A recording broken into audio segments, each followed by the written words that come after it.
He is also the House Intelligence Committee Chairman and House Transportation Vice Chairman. Congressman, good afternoon. Welcome. It's been an extremely active scene outside that New Jersey detention center. State police are now in control of the area after what DHS Secretary Mullen says on social media is a, quote, win for law and order. He then added that New Jersey Governor Mikey Sherrill had resisted sending state police for days. We've been taking a live look at that area. State police are there this morning. But I am curious, Congressman, do you think state law enforcement should have stepped in sooner to avoid this escalation that we've been seeing all week? Yeah, I don't want to be jaded in my view here, but we've seen this before, and what we see happening here is, I think, a sort of a willingness to allow things to escalate up to a point so that they can come in and create more of a political dynamic. And we saw this, before with, in 2020, the summer of love, as it was referred to.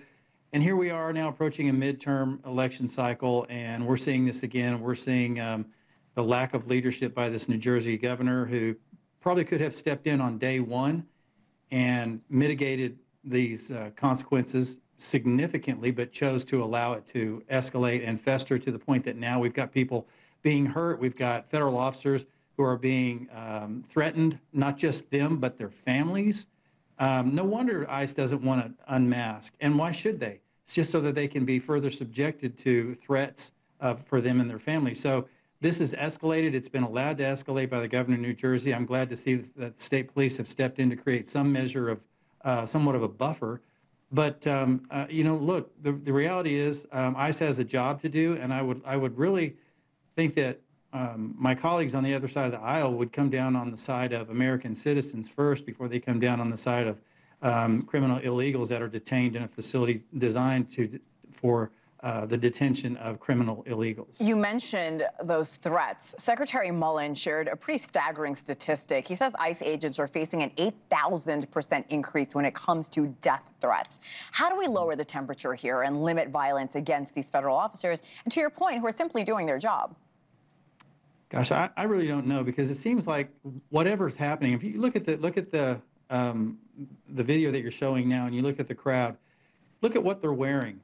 It's a hodgepodge of things that they're actually acting out on, and they're using Delaney Hall as sort of the point, the focal point to take that action. So you've got people there that they may be advocating for some for Gaza. They may be advocating for trans rights. They may be upset about any number of things, but they've all come together to use this as the point for them to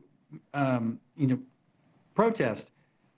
I'm not even sure that they're all that upset with ICE. If they were, why are they, got all this various political garb on that has nothing to do with ICE? So, I mean, what's the message from them other than we're mad and we're going to start acting out on federal agents? Well, many of them are claiming to be here because of the allegations detainees are making that their medical needs are being ignored, they're being subjected to physical abuse, they're eating rotten food. What do you think about those claims, Congressman?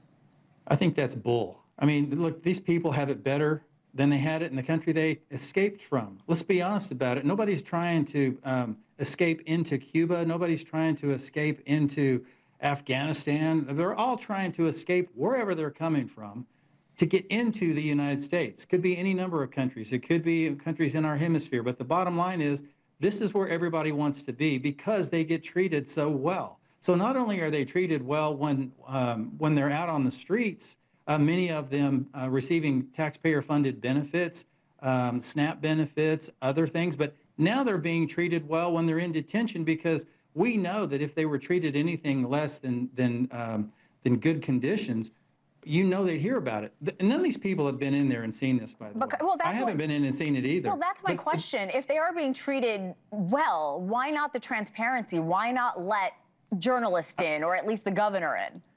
Yeah, I'm not sure that there's any deliberate attempt to block any measures of transparency. What I see is, the narrative is these people are being treated poorly. That's false. Now, can you bring the media in? I don't know. That's a decision that the president and that the DHS secretary are going to have to make. I don't get to make that decision, but I have every confidence that they're being treated far better than they would be in their home country. All right, let's switch gears here, sir, to Iran. Secretary of War Pete Hegseth is in Singapore today, as you well know. He says the president wants to make a deal, but that the U.S. is also ready to escalate if it has to. Let's listen. Having been in the room with him, I know he means it when he looks in the camera in the cabinet room and said they can either do this now through a deal, and we think we're in a good place to make that deal, or they can deal with the War Department. And we are prepared. We're postured even stronger today than we were on day one to address it that way if we have to, but he'd prefer not to. Hegseth also said that the president claims that any deal made will be a good deal. Do you agree with that? Well, look, I mean, the president has given them every reason to act in good faith, and they have declined. They continue to act like they've always acted in the last 47 years. They're not good faith actors. Despite that, the president has built a coalition of support of allies in the region. So he's not acting unilaterally. He's not even acting bilaterally. He's acting multilaterally, leading this coalition of folks that know it's time for Iran to knock it off, get with the program, instead of continuing to hold the world hostage. He's given them every diplomatic opportunity to take a good deal, and we'll see what happens. But it won't be because he hasn't given them the opportunity to say yes. Now, the White House, under both President Biden and Trump, has maintained Iran cannot obtain a nuclear weapon. That tentative agreement that we've been talking about would include Tehran's promise not to seek one. But negotiating Iran's nuclear program is on the table. What does that mean? Do you believe this is open for discussion? Absolutely. And look, we dismantled a nuclear program before. We did that in Tripoli, and we were able to take that fissile material, remove it, take it to Oak Ridge Laboratories here in the United States, dismantle their program. We could do the same thing again here in Iran. I think the rest of the Gulf region wants that to happen. They've been threatening the region now for decades, and it's time for it to end. And the reality is that every administration says Iran can't have a nuclear weapon. Heck, the Obama administration said that while they were giving them pallets of cash to do just that. So this is the only president in my lifetime, and no disrespect to Ronald Reagan, under whom I served in the military, have great regard for him, but this is the only president in my lifetime that's had the intestinal fortitude to actually execute on that promise. All right, Republican Arkansas Representative Rick Crawford, thank you so much for joining us this Saturday afternoon, sir. We appreciate it. Also happening now, a potential deal with Iran on the table as President Trump